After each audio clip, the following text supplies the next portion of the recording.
Filosofía en tiempos de no filosofía podcast.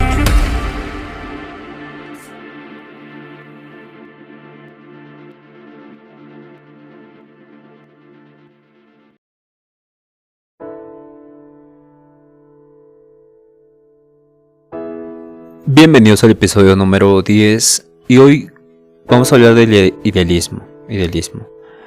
Bien, en el anterior episodio hemos revisado el realismo contemporáneo con David Armstrong y Austin. Hablamos de Aristóteles, hablamos de Hobbes. Hoy vamos a adentrarnos al idealismo y los representantes que tiene, ¿no? El idealismo no niega necesariamente la existencia del mundo físico, pero argumenta que este mundo no puede ser entendido o conocido independientemente de las estructuras mentales que lo perciben y lo interpretan. Entonces, esta corriente ha tenido una influencia profunda en la filosofía, la epistemología, la metafísica e incluso la ciencia.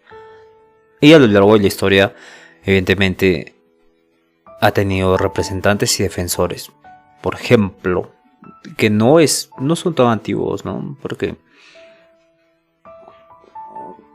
ya hablamos de interpretación, de percepción, hablamos un poco de procesos cognitivos y tenemos que hablar de Berkeley, 1685 a 1750 y algo.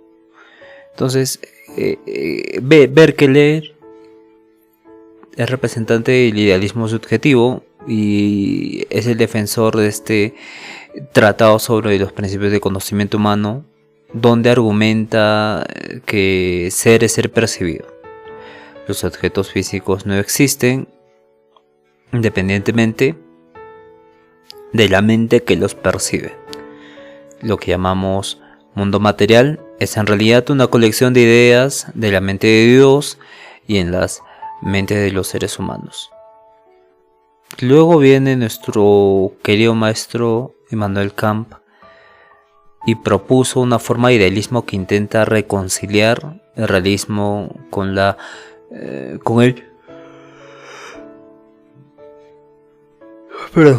el idealismo.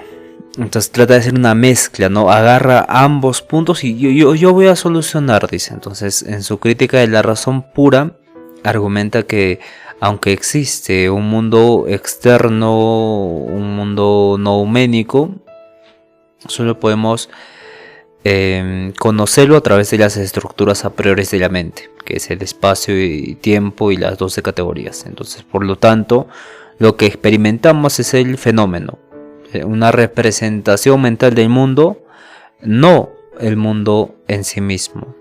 Y con esto Kant hace una tremenda filosofía, una tremenda corriente,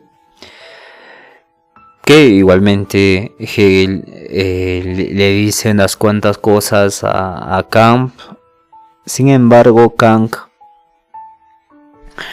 tiene esta forma de contribución al idealismo, ¿no? Luego viene nuestro amigo Hegel y él ya de 1700 a 800, ¿no? 31. Hegel, en este sentido,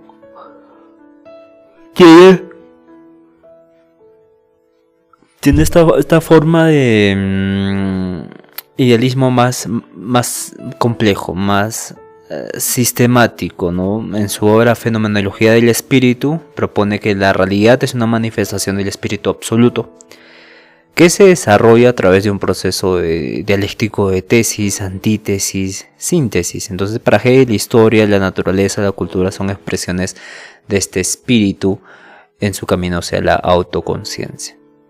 Luego viene contemporáneo de todas formas a Hegel, a Schopenhauer, y plantea este idealismo voluntarista, ¿no? Ya que está influida por Kant, evidentemente, y el nómeno, pero le da el nombre de voluntad, ¿no?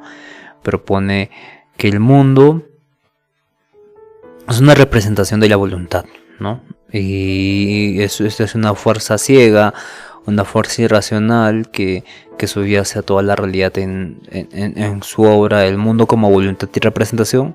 Argumenta que la realidad que percibimos es una manifestación de esta voluntad, que detrás de esta voluntad, bueno, es el nomen o la voluntad en Schopenhauer, y que la vida está dominada por el sufrimiento y el deseo. Y evidentemente decir que el mundo es una representación de la voluntad es un platonismo súper moderno con otra perspectiva del bien, mucho más desarrollado a lo largo de los siglos en la que la filosofía se va desarrollando. Luego viene Joseph Rawls de 1855 a 1916, más o menos. Entonces él plantea el idealismo absoluto en Estados Unidos. Entonces Rawls fue el defensor de este idealismo absoluto en el contexto norteamericano y argumenta que la realidad es una totalidad unificada y que el único, este individuo solo puede comprenderse a sí mismo en relación con el todo. En su obra El mundo y el individuo explora estas ideas en profundidad. Después tenemos igual contemporáneo a Bradley, que habla del idealismo británico, ¿no? Fue una figura central en este idealismo británico. En su libro Apariencia, Realidad, argumenta que la realidad es una totalidad coherente y que las distinciones que hacemos entre objetos y eventos son meras apariencias, ¿no? Para Bradley, la verdadera realidad es el absoluto y esta es una totalidad indivisible. Muy interesante. Entonces, las características del idealismo son: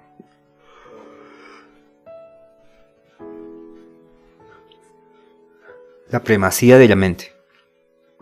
El idealismo siempre sostiene que la mente o la conciencia es fundamental para la existencia y el conocimiento de la realidad. Entonces, critica por ello al materialismo, ¿no? Muchos idealistas critican la idea de que la materia es la sustancia fundamental del universo, dado que argumenta que la materia misma es una construcción mental. Y también este enfoque en la experiencia, ¿no? El idealismo a menudo enfatiza la importancia de la experiencia, pero experiencia subjetiva, como base para entender la realidad. Y como última característica tenemos la diversidad de formas. El idealismo no es doctrina monolítica, porque incluye variantes como el idealismo subjetivo, el idealismo trascendental y el idealismo absoluto. Entonces el idealismo ha sido una corriente filosófica muy amplia en la historia del pensamiento, tanto occidental como norteamericano. Y ahí podríamos separar la escuela analítica, la escuela... esta escuela es continental. Bien. Aquí hablamos de Berkeley, de Hegel, de Kant un poco, pero tiene el idealismo clásico, no es como el contemporáneo, pero tiene herencias en Platón, por ejemplo. Platón es el más influyente de la historia, porque su teoría de las formas o de las ideas es la piedra angular de su filosofía y representa una forma de temprano idealismo que se estaba dando, ¿no? La teoría de las formas, donde Platón argumenta que el mundo que percibimos a través de los sentidos es solo una copia imperfecta del mundo superior, o formas o ideas, y estas formas son entidades abstractas, eternas, inmutables, que representan la verdad, la verdadera realidad, ¿no? Por ejemplo, todos los círculos que vemos en el mundo físico son imperfectos, pero participan de una forma perfecta del círculo en el mundo de las ideas que existen en ese mundo. Entonces, esto constituye la teoría de las formas, pero también constituye un dualismo ontológico, porque Platón distingue entre el mundo sensible, que experimentamos, y el mundo inteligible, el mundo de las formas. Entonces, el mundo sensible está en constante cambio y es ilusorio, mientras que el mundo sensible es eterno y es real. Entonces, aquí también conlleva un tipo de influencia en el idealismo, dado que La teoría de las formas de Platón sienta las bases para el idealismo al sugerir que la verdadera realidad es inmaterial y que el mundo físico es un mero asombro de esta realidad superior. Ya hablamos un poco de Berkeley, también hablamos de Platón, pero tenemos que ver que este dualismo ontológico es diferente al dualismo de Platón. De René Descartes, porque el dualismo ontológico se centra en el concepto platónico, en la distinción del mundo material del mundo sensible. Bueno, del mundo inmaterial del mundo sensible o del mundo inteligible. Entonces, en el sensible todo está en constante cambio y es ilusorio, mientras que en el real nada cambia, es eterno y es perfecto, inmutable. Entonces, esta distinción implica que la verdadera realidad es inmaterial y que el mundo físico es una mera sombra de esta realidad superior. Y para ello, también menciona Platón el mito de la caverna, la alegoría de la caverna, donde los prisioneros en la caverna solo ven las sombras en la pared que toman por la realidad. Cuando uno de ellos es liberado y ve el mundo exterior, comprende que las sombras eran ilusiones. Entonces, la alegoría simboliza el camino del filósofo desde la ignorancia hacia el conocimiento, desde el mundo sensible hasta el mundo inteligible. Y evidentemente también tenemos que hablar de la teoría del alma, ¿no? Porque Platón sostiene que el alma es inmortal y preexiste antes de que nazca incluso el cuerpo. Entonces el alma tiene tres partes: la racional, la irascible y la apetitiva. Entonces en la parte racional gobierna la razón y el pensamiento, en la parte irascible gobiernan las emociones y el valor, y en la parte apetitiva gobiernan los deseos y las pasiones, ¿no? Y la filosofía y la educación deben ayudar al alma a alcanzar esta armonía entre estas tres partes, como parte racional, dirigiendo, ¿no? la parte racional como cabeza de todo este conglomerado. Es muy interesante también en Berkeley ver que el ser es percibido, ser percibido, ¿no? Una manzana existe solo en la medida en que perciba una mente que es la manzana, ¿no? Si no existe la manzana, si una mente no determina qué es la manzana. Entonces, Berkeley critica la idea de que la materia es una sustancia independiente de la mente, porque argumenta que la materia es una construcción mental y no hay evidencia de su existencia independiente. Entonces, si todo lo que conocemos son meras percepciones, no hay razón para postular una sustancia material subyacente. Y Berkeley elimina la distinción entre apariencia y realidad, afirmando que la realidad es precisamente lo que percibimos. En Bertrand Russell también hay que hablar de él, ¿no? Es interesante, aunque Russell es más conocido por el trabajo en lógica, en matemática. También tenemos que hablar que Bertrand Russell tiene las teorías de las descripciones, donde